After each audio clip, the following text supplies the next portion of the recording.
আসসালামু আলাইকুম। নতুন আরেকটি রান্নায় আপনাদের সবাইকে স্বাগতম।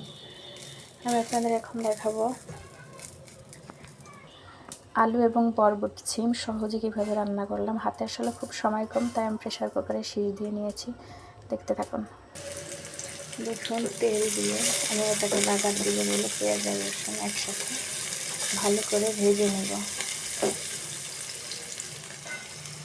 দেখুন, পেঁয়াজটা ভাজা হচ্ছে আস্তে আস্তে। দেখুন, অনেকটাই ভাজা হয়ে আসছে, আর একটু ভাজা হলেই আমি তরকারিটা সবজিটা দিয়ে দেব। দেখতে থাকুন। দেখুন, অনেকটাই ভাজা হয়ে গিয়েছে, ব্রাউন কালার হয়ে গিয়েছে। এখন আমি এটার ভিতরে সিদ্ধ করে রাখা সবজিটা দিয়ে দেব। দিয়ে দিয়েছি সবজিটা। এখন এটা একটু নাড়া করে দেবো।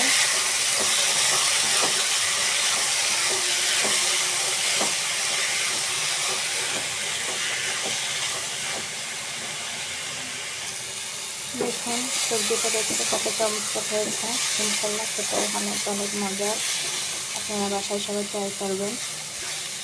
আশা করি সবার রান্নার ভিডিওটি ভালো লেগেছে। সবাই ভালো থাকবেন, সুস্থ থাকবেন। আল্লাহ হাফেজ।